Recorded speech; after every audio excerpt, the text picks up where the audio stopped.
अस्सलामुअलैकुम। आज हम एंजाइम के चैप्टर को स्टार्ट करेंगे और इस लेक्चर के अंदर देखेंगे एंजाइम का ओवरऑल इंट्रोडक्शन, एंजाइम क्या होते हैं, हमारी बॉडी के अंदर कौन से रिएक्शंस हो रहे होते हैं और उन रिएक्शंस में एंजाइम का कितना बड़ा रोल है, और एट द एंड हम कुछ प्रॉपर्टीज़ देखेंगे एंजाइम की। लेकिन उससे पहले मैं आपको बताता चलूँ कि बहुत सारे लोगों के मुझे कमेंट्स आए हैं कि सर आप लेक्चर देते वक्त बोर्ड से नहीं हटते तो हम नोट्स नहीं प्रिपेयर कर सकते। सो उनके लिए मेरा ये मैसेज है कि eight the end of the lecture में बोर्ड से हट जाया करूँगा और कुछ देर के लिए आपको बोर्ड वैकेंट नज़र आएगा, वहाँ से आप अपने लेक्चर या नोट्स प्रिपेयर कर सकेंगे। Okay, let's get into the topic enzyme. Enzyme क्या है? एंजाइम्स और बायोलॉजिकल कैटालिस्ट। कैटालिस्ट क्या होता है? ऐसा सब्सटेंस होता है, केमिस्ट्री में आपने सुना होगा, जो स्पीड अप करता है किसी केमिकल रिएक्शन को। यानी एक केमिकल रिएक्शन है, रिएक्शन हो रहा है, उसमें आप कैटालिस्ट डालते हो तो वो रिएक्शन जल्दी जल्दी परफॉर्म होता है। और एट द एंड आप जो कैटालिस्ट डालते हैं, यानी जो सब्सटेंस एज अ कैटालिस्ट डालते हैं, वो आपको एज इट इज़ मिल जाता है, उसमें कोई चेंज नहीं होती, यानी वो रिएक्शन में हिस्सा नहीं लेता, यानी उसके अंदर केमिकल चेंज नहीं होती। सो एंजाइम्स क्या हैं? बायोलॉजिकल कैटालिस्ट हैं, यानी एंजाइम्स कैटालिस्ट हैं लेकिन बायोलॉजिकल कैटालिस्ट हैं।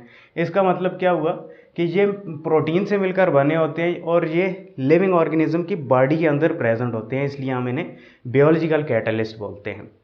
और हमारी बॉडी के अंदर एंजाइम क्यों फंक्शन परफॉर्म करते हैं, उसे देखने के लिए सबसे पहले हम देखते हैं कि हमारी बॉडी के अंदर कौन से रिएक्शंस हो रहे होते हैं। ठीक है, anabolism and catabolism is the topic. The sum total of all chemical reactions going on in the body of living organism is called metabolism. Metabolism आपने सुना भी होगा। हमारी बॉडी के अंदर जितने भी केमिकल्स रिएक्शंस हो रहे होते हैं, उस प्रोसेसेस को मेटाबॉलिज्म कहा जाता है।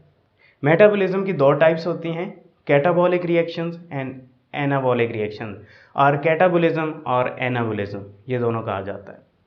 कैटाबॉलिक रिएक्शंस ऐसे रिएक्शंस होते हैं हमारी बॉडी के अंदर, ऐसे रिएक्शंस होते हैं which involves the break down of molecules and usually energy is released. ये ऐसे रिएक्शंस होते हैं जिनमें लार्जर मॉलिक्यूल्स की ब्रेक डाउन होती है, और आपको पता है जब किसी मॉलिक्यूल की ब्रेक डाउन होती है तो उसके नतीजे में एनर्जी रिलीज़ होती है।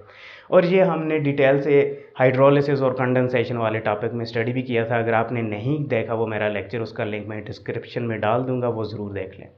और इसकी एग्जांपल क्या है? ऑक्सीडेशन और हाइड्रोलिसिस, यानी जब लार्जर मॉलिक्यूल्स की ब्रेक डाउन होती है तो स्मॉलर मॉलिक्यूल्स बनते हैं, as a result energy release होती है।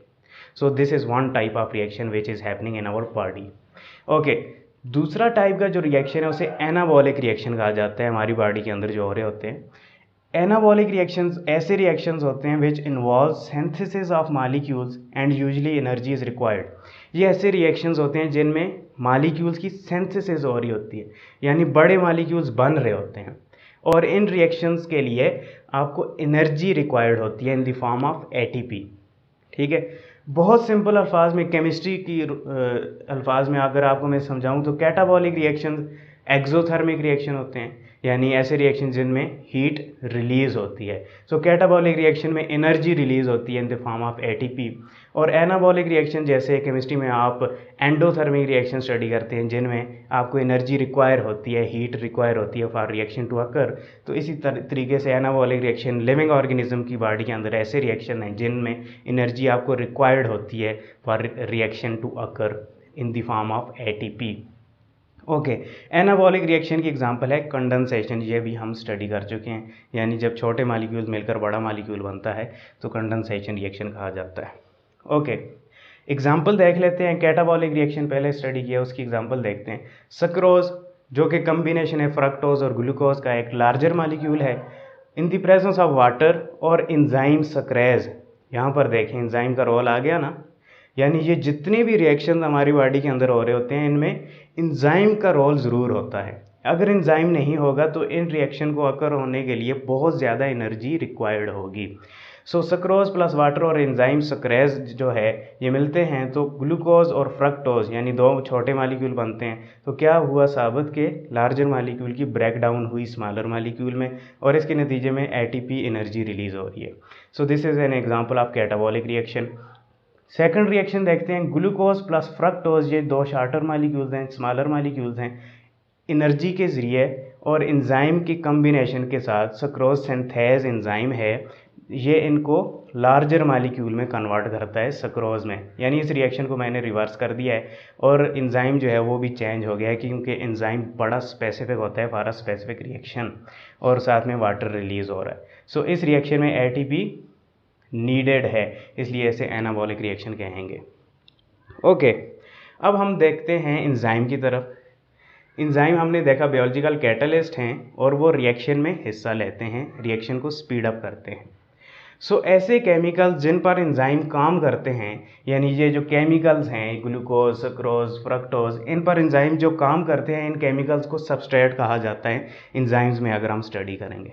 ठीक है, ये आपने याद रखना है, एमसीक्यूज में भी बहुत आता है।